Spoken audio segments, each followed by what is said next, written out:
Reforma o Revolución, de Rosa Luxemburgo. Narración por Terry Serafio. Segunda parte. 3. La conquista del poder político.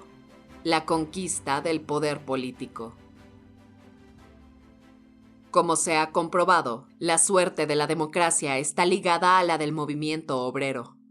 ¿Quiere esto decir que, en el mejor de los casos, el desarrollo de la democracia hace innecesaria o imposible una revolución proletaria en el sentido de apropiación del poder del Estado, de conquista del poder político?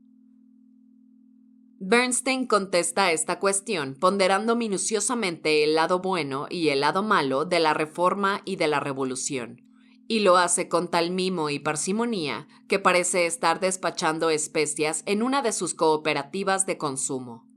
Para Bernstein, si el desarrollo histórico transcurre por el curso legal, será consecuencia de la inteligencia, y si transcurre por el revolucionario, del sentimiento. En la actividad política reformista ve un método lento de progreso histórico. En la revolucionaria, uno rápido. En la legislación ve una fuerza metódica. En la revolución, una fuerza espontánea. Es sabido que el reformador pequeño burgués ve en todo una parte buena y otra parte mala, y que le gusta picar de todos los platos. Pero la marcha real de los acontecimientos no se ve afectada por tales combinaciones, y, de un manotazo, manda a los cuatro vientos los montoncitos cuidadosamente hacinados de lados buenos de todas las cosas del mundo. Históricamente, la reforma legal o la revolución se producen por razones más profundas que las ventajas o los inconvenientes de un procedimiento u otro. En la historia de la sociedad burguesa, la reforma legal sirvió para fortalecer progresivamente a la clase ascendente, hasta que ésta se sintió lo bastante fuerte como para conquistar el poder político, derribar la totalidad del sistema jurídico existente y crear uno nuevo. Bernstein truena contra la conquista del poder político, a la que considera como una violenta teoría blanquista, e incurre así en la desgracia de considerar como un error blanquista lo que no es más que la piedra angular y fuerza motriz de la historia humana durante siglos.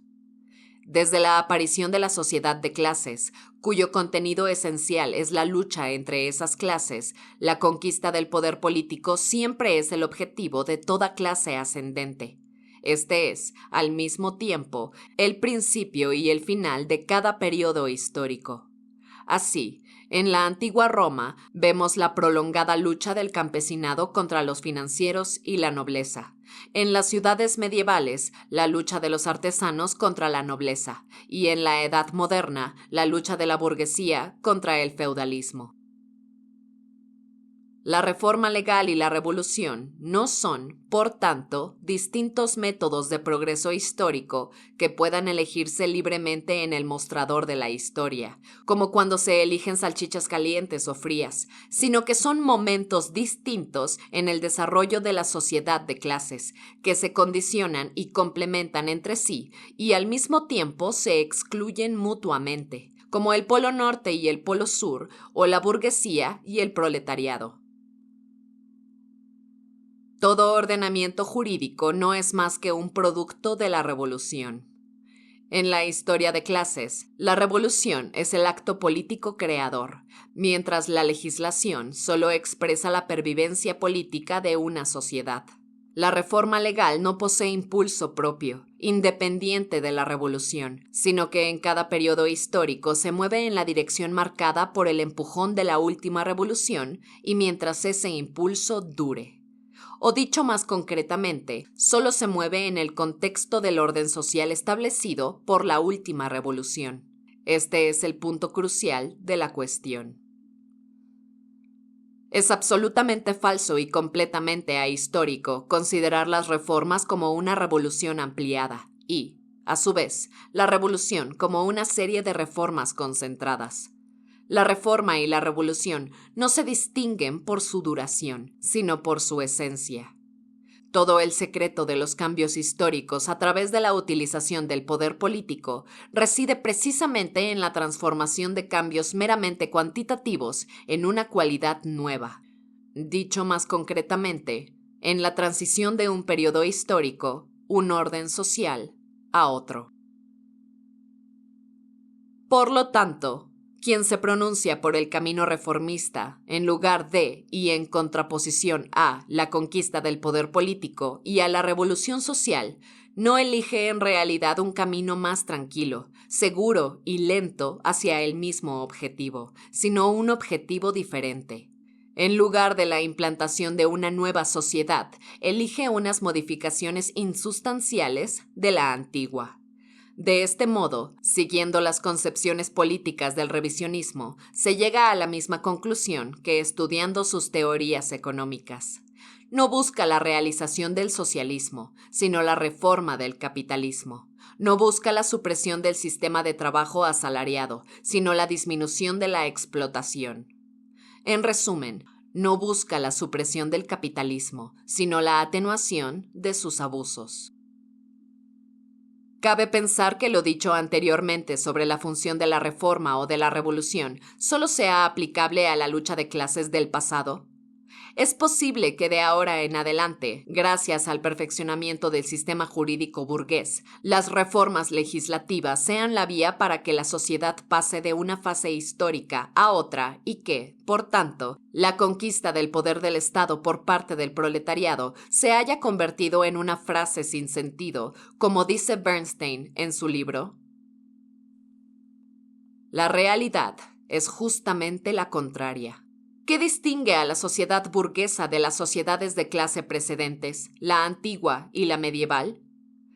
Precisamente la circunstancia de que la dominación de clase actual no descansa sobre unos derechos adquiridos, sino sobre relaciones económicas materiales, sobre el hecho de que el trabajo asalariado no es una relación jurídica, sino puramente económica. En todo nuestro ordenamiento jurídico no se encuentra ni una sola fórmula legal que refleje la actual dominación de clase. Las pocas trazas que hay de ello son reminiscencias feudales, como es el caso de las ordenanzas del servicio doméstico. ¿Cómo es posible, por tanto, eliminar la esclavitud asalariada por medios legales cuando no encuentra expresión jurídica alguna? Bernstein, que pretende poner fin al capitalismo a través de reformas legales, se encuentra en la situación de aquel policía ruso cuya aventura cuenta Uspiensky. Rápidamente echó mano al cuello del tipo. ¿Y qué sucedió? Que el condenado no tenía cuello. Este es precisamente el problema de Bernstein. La historia de todas las sociedades hasta nuestros días es la historia de las luchas de clases. El manifiesto comunista. Pero en las fases anteriores a la sociedad moderna, este antagonismo se expresaba en ciertas relaciones jurídicas y, por este motivo, las nuevas relaciones podían ser acomodadas, hasta cierto punto, en el marco de las antiguas. El siervo, en pleno régimen de servidumbre, llegó a miembro de la comuna. Ibidem. ¿Cómo fue posible?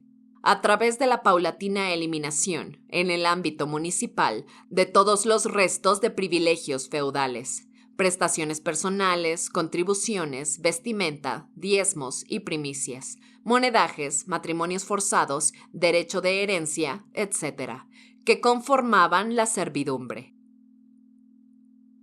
Igualmente, el pequeño burgués llegó a elevarse a la categoría de burgués bajo el yugo de absolutismo feudal. Ibidem. ¿De qué modo? A través de la eliminación parcial formal o por la suavización efectiva de los lazos gremiales, a través de la paulatina transformación de la administración, la hacienda y el ejército en la medida en que fue estrictamente necesario. Examinando esta cuestión desde un punto de vista abstracto, en lugar de hacerlo históricamente, cabe al menos imaginar una transición legal y reformista desde la sociedad feudal a la burguesa, conforme a los esquemas revisionistas. Pero, ¿qué se desprende de ello en realidad? que tampoco en esa transición consiguieron las reformas hacer innecesaria la conquista del poder político por la burguesía, sino que la prepararon y llevaron a cabo. Tanto para la abolición de la servidumbre como para la eliminación del feudalismo fue imprescindible una transformación político-social completa. Las cosas son muy distintas en la actualidad. No es la ley, sino la necesidad y la carencia de medios de producción los que obligan al proletariado a someterse al yugo del capital. Y no hay ley en el mundo que, en el marco de la sociedad burguesa, pueda darle al proletariado esos medios de producción, porque no fue la ley la que le privó de ellos, sino el desarrollo económico. Además, tampoco la explotación a través de las relaciones salariales depende de las leyes, puesto que el nivel de los salarios no se decide por medio de regulaciones legales, sino de factores económicos. La explotación capitalista no descansa sobre disposiciones jurídicas, sino sobre la circunstancia puramente económica de que la fuerza de trabajo es una mercancía que, entre otras, posee la cómoda particularidad de producir valor, más valor del consumido en el mantenimiento del trabajador. En resumen, las relaciones fundamentales que sustentan la dominación de clase capitalista no pueden transformarse por medio de reformas legales dentro de la propia sociedad burguesa, porque ni dichas relaciones se han introducido mediante leyes burguesas, ni han recibido la forma de tales leyes. Bernstein no es consciente de esto cuando plantea una reforma socialista. Pero, aún ignorándolo, no deja de reconocerlo implícitamente en la página 10 de su libro, cuando escribe que el motivo económico se muestra hoy abiertamente, mientras que anteriormente aparecía enmascarado bajo todo tipo de relaciones de dominación e ideologías. Pero aún hay más. La otra particularidad del orden capitalista es que todos los elementos de la futura sociedad que en él existen asumen inicialmente una forma que no los aproxima al socialismo, sino que los aleja de éste. Cada vez se acentúa más el carácter social de la producción. ¿Bajo qué forma? Bajo la forma de gran empresa, sociedad anónima y cártel, en los que los antagonismos del capitalismo, la explotación y la opresión de la fuerza de trabajo se elevan al máximo. El desarrollo capitalista apunta en el ejército hacia la generalización del servicio militar obligatorio y la reducción del tiempo de servicio, es decir, desde un punto de vista material, hacia un acercamiento al ejército popular, pero bajo la forma del militarismo moderno, donde la dominación del pueblo por medio del Estado militarista pone al descubierto, del modo más crudo posible, el carácter de clase del Estado. En cuanto a los factores políticos, el desarrollo de la democracia conduce, en la medida que encuentra condiciones favorables, a la participación de todas las capas populares en la vida política, es decir, en cierto modo, a una especie de Estado popular. Pero esta participación adopta la forma de parlamentarismo burgués, donde los antagonismos y la dominación de clase no desaparecen, sino que se manifiestan con más claridad. Dado que todo el desarrollo capitalista se mueve a través de contradicciones, para poder extraer el meollo socialista de su vaina capitalista antagónica, el proletariado debe conquistar el poder político y eliminar completamente el capitalismo. Por supuesto, las conclusiones de Bernstein son otras. Si el desarrollo de la democracia llevara a una agudización de las contradicciones capitalistas y no a un debilitamiento, entonces, nos dice, la socialdemocracia, para no hacerse más difícil su tarea, tendría que esforzarse por hacer fracasar las reformas sociales y la extensión de las instituciones democráticas, en la medida que pudiera. Ciertamente, esto sería lo correcto si la socialdemocracia, conforme al modelo pequeño burgués, encontrara placer en la tarea inútil de elegir los lados buenos de la historia y eliminar los malos. Pero entonces, en consecuencia, también tendría que esforzarse por hacer fracasar el capitalismo, porque este es, sin duda alguna, el principal malvado que obstaculiza el camino del socialismo. En realidad, el capitalismo ofrece, además de los obstáculos, las únicas posibilidades de realizar el programa socialista. Otro tanto se puede decir de la democracia. Si para la burguesía la democracia ha llegado a ser innecesaria o molesta, precisamente por eso es necesaria e imprescindible para el proletariado. En primer lugar, porque crea las formas políticas, autoadministración, derecho de voto, etc., que pueden servirle de puntos de apoyo en su tarea de transformar la sociedad burguesa.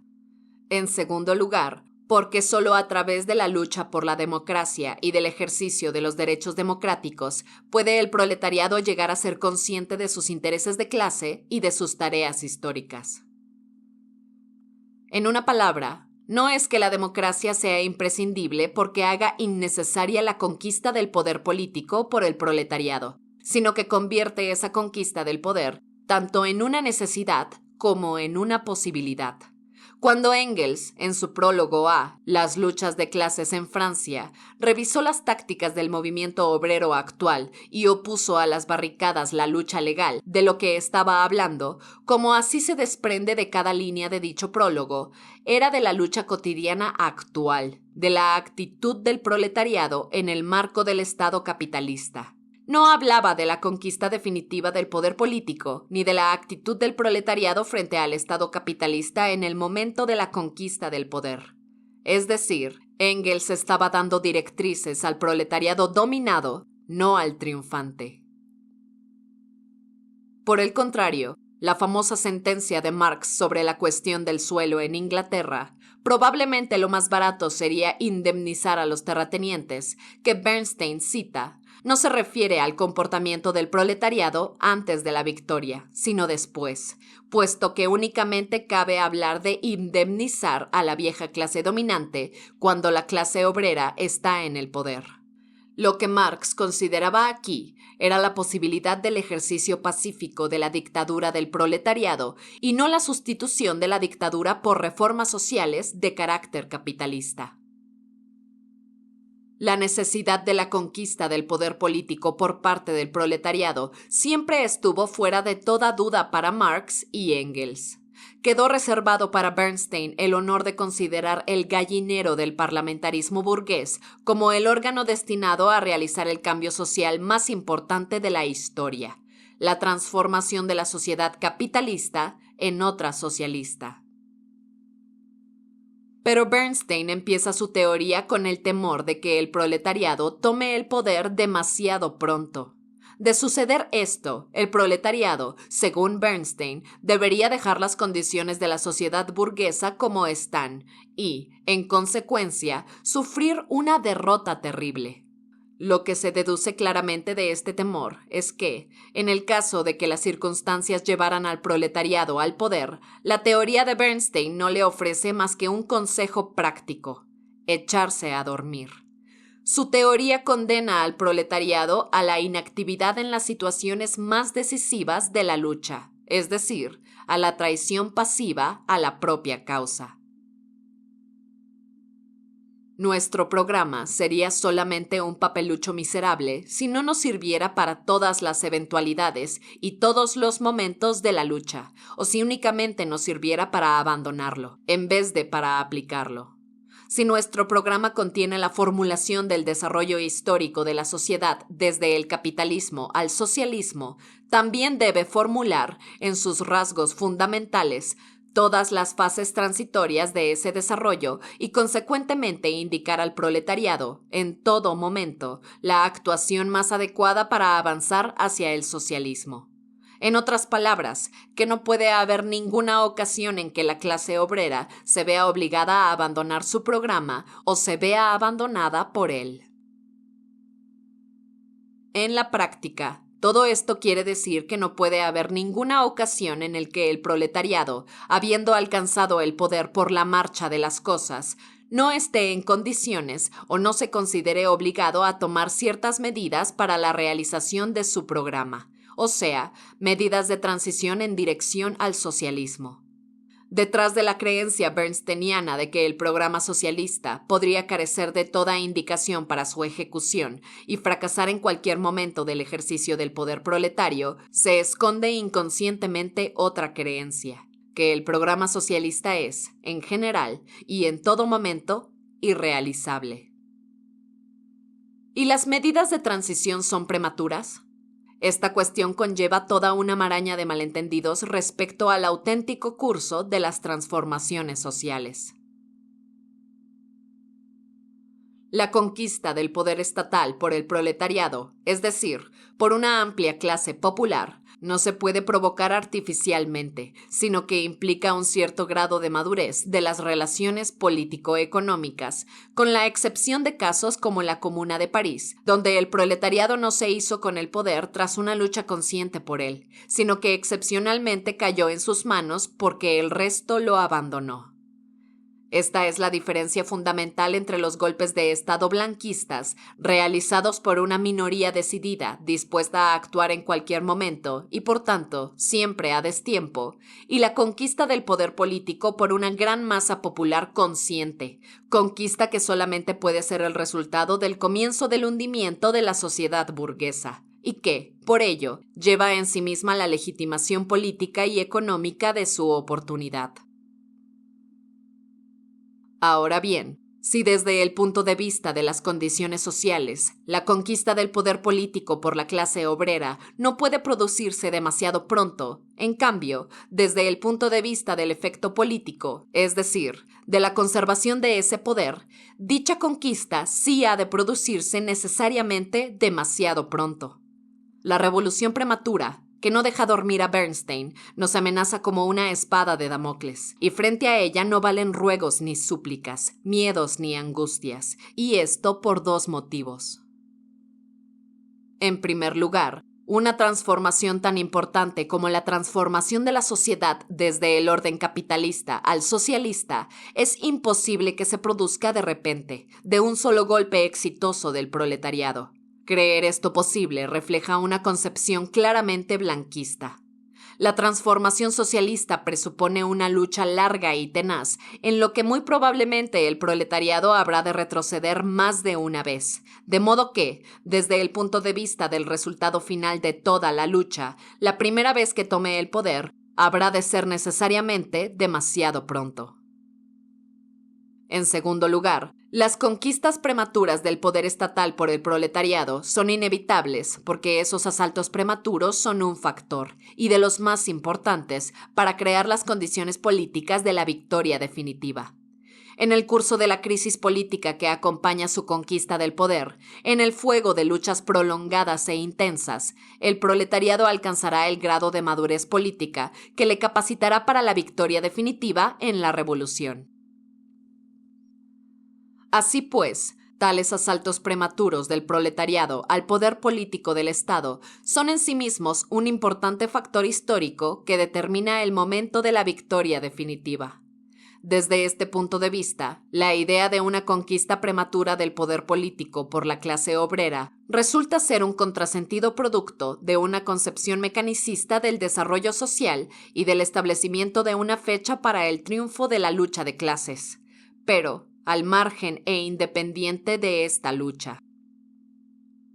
Por tanto, dado que el proletariado no está en situación más que de conquistar el poder del Estado demasiado pronto, o sea, dado que el proletariado tiene que conquistar el poder del Estado una o varias veces demasiado pronto, antes de poder conquistarlo definitivamente, la oposición a una conquista prematura del poder no es más que la oposición a la aspiración del proletariado a apoderarse del poder estatal.